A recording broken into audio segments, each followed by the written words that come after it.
Time is it? I don't know. Not too bad. 11:15. Okay, we are going to hear from our race winner of tonight's Sweet. 57th annual Coca-Cola 600, and that's Martin Truex Jr.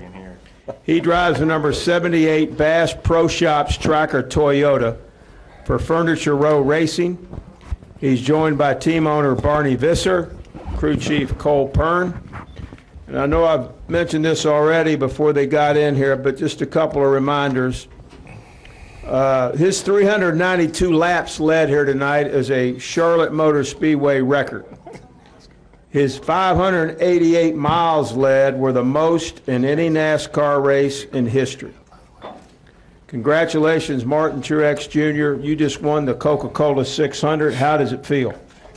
Feels good. It feels hard to put it into words, obviously. So just really excited for my team. Really excited that Barney was here tonight. It's the first time he's been at the racetrack when one of his cars has won. So that's a big deal for all of us. And Johnny Morris from Bass Pro was here tonight. We've been so close to winning for him this year, and for him to be here tonight, get to victory lane in the 600 was amazing. And just, all in all, just the whole weekend was really one of them fairy tale weekends where it seemed like we couldn't do anything wrong. And Cole and the guys did a great job with the car, obviously, all weekend, and just it just seemed like everything was just going the way we needed to go. And then we come down to the end of the race, and we were out there leading, and I'm like, all right, when's the caution going to come out? And it didn't. So, things went the way we needed them to. We had obviously a fast hot rod, and just thankful for that. And thanks, for all my guys for working so hard and bringing fast cars. It's fun to drive them. And Barney, congratulations. Glad you were here tonight to enjoy this victory. This has got to be a benchmark moment for your race team. Yeah, it's it's good to have a driver that could get this kind of stuff done. I think Martin's as good as anybody out there right now, and it's really fun to watch. Great. And Cole Pearn, that Toyota was fast by the time you guys pulled in here Thursday. And, just talk about the preparation that went into getting this race car in a position to where the driver, the car, the team, everything combined to click here this weekend, and just talk about that. Yeah, I mean, it went good once the weekend kind of got rolling, but honestly, we struggled a bit off the truck and had a little bit of a rough night in the All-Star race. So, but it was good. We were able to work on it on Thursday, and made really good gains the whole time through. I think we were only like 13th in the first round and got a little better. I think we were 5th in the second round, and then got the pole, which was just a kind of a surprise actually for the day had gone. And then I felt like we had a really good plan on the race trim setup based off of what we experienced in the All-Star race, and just had a really good plan to be good in all stages of the race, and that's really what we worked hard on. So. It was nice to see it, come together. There was some times where, some other guys were obviously really strong, and we were able to hold them off when they presented a challenge. So, just really happy to get it done. I mean, we've led a lot of laps this year, especially on the mile and a half, and to get it done in the Coke 600 is really cool. One additional note: I'm updating my stat that I recited here yesterday. This is the 8th consecutive National Series points win for Toyota. So congratulations to the folks with Toyota. They certainly on a roll right now. But we'll take questions right now. Please raise your hand. We'll start right here with Tom and then go to Kenny. Go ahead, please. Hi, this is for Barney. Excuse me, Tom Jensen, FoxSports.com. You're a Vietnam veteran. What does it mean to win the race on Memorial Day weekend for you? Well, the longer I live and the more things I experience, the more I realize how much these guys gave up. Just the older I get, the more I appreciate what they did. Let's go to Kenny Bruce in the middle there, please, and then we'll go to Jeff Gluck. Kenny Bruce with NASCAR.com. Martin, we're going to ignore you for a minute because I got a question for Barney, Fine. too. He doesn't come in here very often. I know, we never get to see him. Barney, your operation, obviously you guys have gotten better in recent years, and right now you're running better than you ever have. But were there times earlier when you thought you guys were never going to get to this point and enjoy this kind of success? You know, I really, after Toyota stepped up for us, I really felt like we were on the roll we needed to be. We would not be where we are at all right now without Toyota and Joe Gibbs Racing. That's huge for us. We think we add something to all of that, and we obviously share all of our information with them. But no, I thought we'd get there. It's just been kind of a steady progress. But Toyota's huge for us. Let's go to Jeff Gluck, and then we'll go to the front row here for two. Jeff Gluck from USA Today. Martin, you kind of mentioned this because you said that you were driving around wondering when the caution was going to come out. But beyond that, I mean, are you thinking of like, gosh, what can go wrong this time? What crazy thing is going to happen to me? I mean, do those thoughts sort of go through your head as the laps are going on and you're still leading? Not really, no. I mean, I honestly, you don't really think about those things. You know, you think about, unless you get in situations like we had caught we'd caught a couple of guys on the lead lap that were still pretty fast. I think it was 31-16, and they were trying to hold us off, and it was pretty hard to pass here tonight. They were both running on the bottom, which I'd run the bottom all night, and the closer I get, the tighter I get, and I'm like, my front tire, it was pretty late in the run, and my front tires are giving up already, and then I'm getting behind them, getting tight. And then the 48's coming, and then the 4's coming, and they're catching us, and I can't do anything about it. I'm like, come on, here we go again. But at the same time, you're just, really in those moments, all you can do is focus on what you're doing, focus on how to get through the moments, and ultimately figure out, what it's going to take to win the race. So for us, we got a caution, we were able to get some tires and go on and do our thing. So you don't really think about what's going to happen usually until it happens. There was a few moments towards the end of the race where I was just thinking, please, I don't want a caution. But you're not really saying what the hell's going to happen this time. You know what I mean? You're not really, you're trying to stay positive and stay focused and do the things you need to do. But the last couple laps is a little bit more difficult when you're getting close and you just want to see that white flag, and you kind of have a finger or two crossed on the steering wheel there trying to get to the end. Let's take three on the front row here. Go ahead. Zach Tanzore, front stretch. Another big win for you came last year at Pocono. How does this win stack up against that one? And do the recent tough losses this year, does that make this one even more special than that one? Yeah, I mean, I think it does. I mean, to win a race, the Coke 600 is one of the races everybody wants to win. It's so huge, and we came close to Daytona 500. Now to be sitting here, I mean, it's just unbelievable. So it's these are the races that define drivers' careers, and it's really a neat opportunity for me. I felt like we had this thing won last year and got beat on fuel mileage, and we talked about it a lot since then, and we really thought about that a lot coming back here. So we were looking for a little redemption. I'm sure Cole will agree with me on that one, and all the team guys. They really wanted this one. They know how big it is. This is a home game for most everybody, and for us to come from Denver, all our guys to come from Denver and take that trophy out of here is pretty special to them. I'm sure it's special for all the guys back at the shop that work so hard for us and build such great cars. So my hat's off to them. I appreciate their hard work, and for all those reasons, this is a really big deal. But above all, for a guy like me to win a race like this is a big deal. We'll take two right here, Kelly, and then my man right here, and then we'll go into Bob Pockris. Kelly Crandall from PopularSpeed.com. Martin, you led for 588 of the 600 miles tonight, but just once were you passed under green flag conditions on the racetrack by Jimmy Johnson. So what the hell happened there? He passed me for about 100 feet. Do you wish you had that mile and a half back? No. I had to give him something for being a good sport. I just wanted to give him a taste of what it might feel like to lead this thing. No, I'm just kidding. He just, he got a good restart, and, he kind of side drafted me around 1 and 2 and was able to, kind of pull out on us there for a second. And then I was able to get the side draft back off his quarter panel and pass him going into 3. So just one of them deals where he he ran real tight on my door through 1 and 2, and generally just that changes the momentum from one car to the other. I was a little worried at that point because if a lot of times you in that position you get loose, the guy on the bottom will get loose, and I was hoping he didn't run me super tight, so and try to get me sideways, and he gave me enough room to hang on to it, and I was able to make the pass. So I can't believe we led that much. I mean, I was just out there running, and the laps are clicking off, and it's like, dang, halfway already. Usually in this race, you get halfway, and they're like, oh, it's halfway, and you're like, oh my goodness, like seriously, that's it. We've been in here forever. But the race it went, I guess, because we were leading and because there was not a lot of caution laps, and we went green for so long, it went by quicker than normal, and.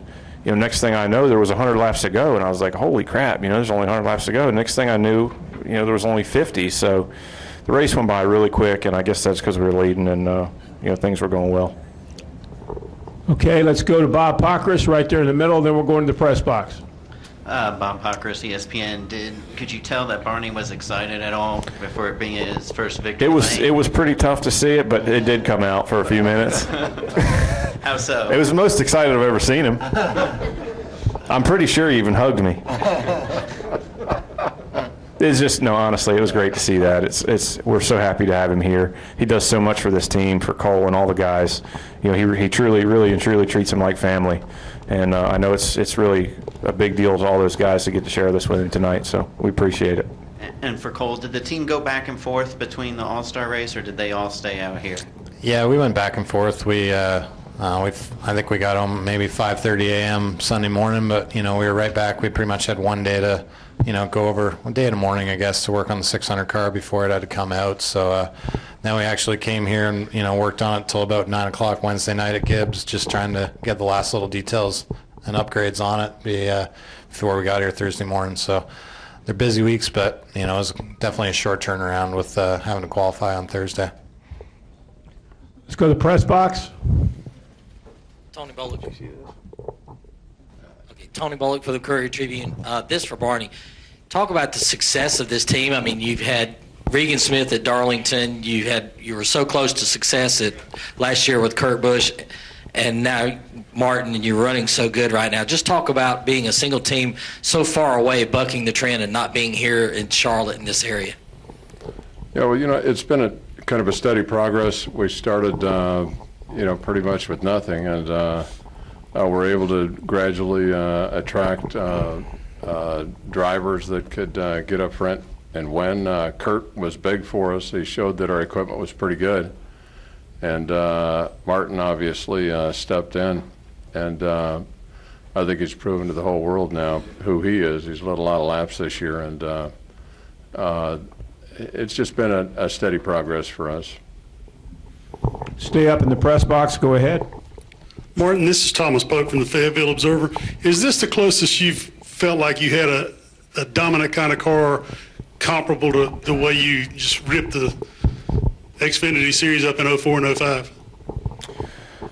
Yeah, I'd say, this is definitely the best position I've ever been in my Sprint Cup career, by far, by a long shot. So the laps we led last year, making the Final Four of the chase and having a shot at going home instead of winning a championship, that's almost as good as it gets. And now, here we are doing the same thing and feel like we're better in every department this year than we were last year in every area. So I feel like our goal, obviously was to get to victory lane. We did that. Now we can focus on hopefully getting a few more, getting a good seed in the chase, and ultimately, go back to Homestead with a shot at a championship and do a better job than we did last year. So that's our goals, that's our focus, and but yeah, to answer your question, by far, it's this group is incredible. The stuff they've taught me, the stuff that I've been able to learn, and I just feel like this is one of those dream teams that if you could stay together for 5 or 6 or 7 years, you could start doing stuff like Jimmy Johnson, Jack and Else did. That's that's the kind of those are our goals. Those are we want to win championships, we want to win races, we want to win every single week, and I feel like Cole and our guys are the best there is, and if we could keep this thing going, it's we could do some special things. So hopefully we'll make it happen. Stay in the press box. Go ahead. Chris Knight, CatchFeds.com. Martin, with everything that you've had to gone through with Sherry, what have you learned about fighting and determination? Well, it's real easy I kind of look at things a whole lot different than I used to. I used to get mad when I didn't win, and things would go your way. You'd say, "Why me?" And why does this keep happening? But after you go through something like that, or you meet some of them kids that we have at Catwalk, it changes your outlook. You don't say why me, and you realize that good day at the racetrack is or any day at the racetrack is a good day, and the bad days really aren't so bad. So I've learned a lot from Sherry, a lot from the kids we deal with, and just having a good time right now, enjoying what we're doing, honestly. And whether we win, lose, or draw, we put our best effort out there, and we're proud of what we've done. And I feel like we've got a lot to be proud of. So just keep doing our thing and trying to win some more races. And with the spot likely clinched in the chase for the Sprint Cup, your guys' mile-and-a-half program is incredibly stout. Do you think you guys have given a glimpse of what they can expect in the chase on the intermediate tracks? I mean, I think we can. It's just, it's early in the year. There's still a long way to go, and we need to, everybody's, going to be working hard to try to catch up. So we need to keep doing this, working hard to try to find a little bit more. Dover's a mile track. I thought we were pretty good there too. So we've got to work on our short track stuff a little bit. I think that's really the only place we've been off a little bit so far this year. Restrictor plate stuff's been pretty good. Downforce stuff's been excellent, and we've been off a tick on the short track. So we'll see what we can do. Any other questions in the press box? Okay, let's go to Jim Utter. Jim had a question. And then we'll go back in the back. Jim Utter, motorsport.com, for Martin and also for Cole.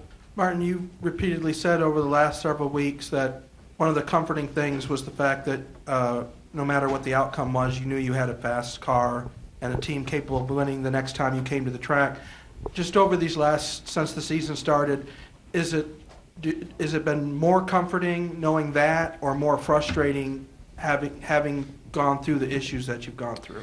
It's definitely been a positive for us. I mean, no different than last year. I think that, for us leading laps and doing what we were doing, and honestly feeling like we were a few steps ahead of where we were last year, I think was a positive thing for us, and we never looked at it like negatively and said, man, we got to win, or we're never going to get a chance. I mean, I think it was a positive thing. I think we took it in stride and continued to work hard and just, looked at each week as a new opportunity. And certainly we did that here tonight. So I think it shows a lot of the character of the team. We've got a really tight group of guys that work really well together and have a lot of confidence in each other. And it's good to see that they never give up, and they just keep fighting, and they work hard, so they deserve winning. Let's go back in the back and take a couple from, yes, I'm sorry. Go ahead, Cole. I don't remember what the question was. Was it good or bad to be leading and not winning? Was it more comforting knowing that you were coming to the track every week with really strong car capable of winning, or did you get hung up on the frustrations that you guys were? The sport, you just really don't have a lot of time week to week to wonder the what ifs and, we should have done that and we could have done that. I mean, you just, time is of the essence, and, we have a tight turnaround every week being in Denver. So just really, staying focused on the task at hand and in trying to get better every week. And I think that's what's got us to this point. So I think we're really fortunate, as Martin said, as how good a group we have. I don't know, it's fun to be a part of really good teams, and it's really just that way. Everybody top to bottom in our team is just as solid as I can, I'd ever hope for. And I think just that commitment and everybody, I think I can't remember where it was, one of the races we led a lot of laps and we came in the next morning and, I'd never seen such drive in, our guys in our shop. I mean, if anything, it drove you to work harder. So just really proud of everybody to get the, satisfaction of getting this win. Let's go back in the back. Go ahead. Zach Lang, ESPN Radio Albuquerque. This question is for Cole, actually. After Kyle Busch's win at Martinsville, they asked crew chief Adam Stevens if a victory, now that you have pretty much a spot in the chase secure, if it allows you to open up the playbook more. And he responded, it's going to open up the playbook. It won't be every weekend, but there will be situations in which we can do some pretty drastic stuff to get to victory lane. Do you share that same sentiment? Yeah, I'd like to think so. I'd like to, somehow screw somebody else out of some wins here before the year's out. So Adam's pretty good at that. So I just, he's a really great guy. Honestly, I've learned a ton from him and handed him a couple races this year. So hopefully we can flip the switch and do it the other way. Right next to him, Dominic, raise your hand, and then we'll go to Jacob. Dominic, got to go on the racingexperts.com for Martin. You've led now 809 laps through the first third of the season. Can you just talk about that, what that means to you this early in the season and to lead that many laps, the most of any Sprint Cup season at this point? It's just awesome. I mean, it's incredible to think, to see what we've done, and that's what every driver wants. That's whatever, we all want to be in that position. We all want to go to the track each and every weekend and know we have a chance of winning. Run up front, lead laps. It's so, I can't even tell you how much more fun it is, obviously. So, hopefully we can keep it up. It's early in the season, like you said. There's a long way to go. We're going to keep pushing hard and keep trying to work towards, like I said, that championship goal. So, fourth last year, we want to do better this year, and we're just, leading laps is great, but we need to start winning some more and hopefully put ourselves in position to go for a title. Let's go right here, and then we'll come over to Jerry. Jacob Seelman, Race Chaser Online. I've got one for Barney in a minute, but Martin, first off, Sherry mentioned in the post-race interview that she gave on Fox that she kept pushing you, kept telling you through races like Daytona, Texas, Kansas, just kept pushing you to get through these because the better times were coming.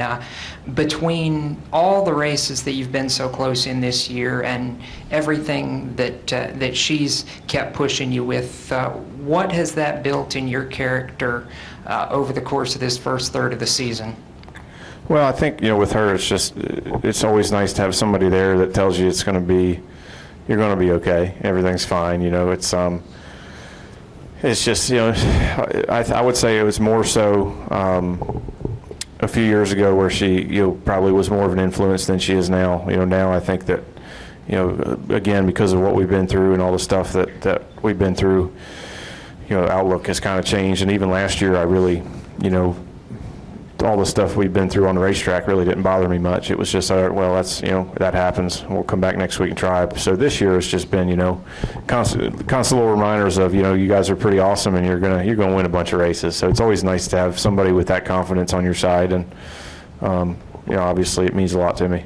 As far as next week, we know what you did at Pocono last year. Going there with this win in the back pocket the way you did, how much does that bolster you in seeking a second one? Yeah, I'm looking forward to it. I love racing there, and it's a really fun, unique racetrack, and we tested there a few months ago and thought it went pretty well. The fall race, or the second race last year there, we had a pretty good run, and felt like we had a shot at winning, and got messed up on a fuel mileage deal. So hopefully we'll go back there and repeat. It'd be a great place to win again. I love the folks up there. Got a lot of fans up there. Enjoy the area, and looking forward to going to Pocono. And Barney, the switch this season was the one everybody was talking about. You guys going to Toyota, teaming up the technical alliance with JGR. The performance that you guys put on tonight, as unbelievable as it was, is this the kind of performance that validates that manufacturer switch? And if so, in what way for you? Well, I know a lot of people were critical of the change, and but it was just something we had to do, and I think this does validate it. I think we were validated as soon as we started leading laps this year, and Martin is very familiar with Toyota, and Gibbs, those guys have just been a dream for our guys to work with. Like I said before, none of this happens without Toyota's support and Joe Gibbs' support. We're thrilled to be working with them. Let's finish up right over here. Actually, we'll go to Jerry and finish up with right over here. Go ahead. Over to you, right. Jerry Jordan, former Station Network and Kicking the Tires. Martin and Barney, you heard Kerry talk about the numbers and the stats. You guys just etched your name in the history books that it probably won't ever get beaten again. Can you elaborate on that? I don't even know what to say. I mean, like I said, it's insane to think about. Nobody else has ever done that. There's so many greats in this sport, so many huge accomplishments that are in the record books, and from just for me to be on one of them, it's just incredible. So I'm really proud. I'm really proud for our team. I told Marcus and Victory Lane, I'm really sorry I stunk up the show, but I was not about to let off, and I really wanted to get this win. So I don't know, man. It's really cool. It's a neat thing. It's a neat thing to be able to do that, and I think without green flag pit stops, we would have led even more than that. So it's kind of crazy to think about. But like I said, the time went by fast, leading. The laps clicked off quickly, and it was definitely one of the shortest feeling 600-mile races I've ever been a part of. Finish up right over here to the left. Martin, Dick Cox with Cox Sports. Did you feel like on the final caution and restart that if you could get a clean start that maybe you could drive off and leave them after that? Well, that was my plan. I'm glad it worked out because here we are. So, anytime you're up front, that's what you want to do. You want to, figure it out. But it was close. Like I said, the 48 got a good run around the outside and just about had me cleared off of 2. And was able to get back by him, luckily. So I don't know, just it all worked out for us tonight. You try to put yourself in those positions each and every weekend and try to do that on every single restart, and it just doesn't always work out. Sometimes you don't have the car. Sometimes somebody else's car is just that much better. So just put it all together tonight and feels damn good. Final question, Kenny Bruce. If you could raise your hand, Kenny, we will get you the wireless microphone, and you can ask the last question. Martin, there was talk on TV earlier in the race when they thought you maybe had a tire going down or just about to lose that. Were they trying to jinx me? I don't know what was going on, but was there anything happening out there? No, there was one time I think where we had a tire that had a little bit of cord showing or something, and it felt I got tight, but it wasn't like anything crazy. It was we were getting ready to pit, and we pitted a lap or 2 earlier. Right, about a lap away from blowing right front. Yeah, we were a lap away from blowing right front.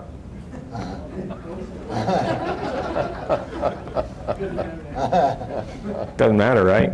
I wasn't going to tell him that, but it was close. I was like, man, I don't know what happened. I just got real tight. And he's like, pit. Okay, so I pitted, and he's like, the tire wasn't looking too good. I was like, all right, that's cool. Congratulations to Martin Truex Jr., to Barney Visser, Cole Pearn, and the number 78 Bass Pro Shops Tracker Toyota Furniture Row Racing. Enjoy this win, and we will see you at Pocono. Thank you, buddy. Appreciate y'all. Thanks, guys. Thanks very Joe much. Garoni's right over there. Joe is the guy that put the race team together. Congratulations, We can't Joe sit up there Garoni. and not-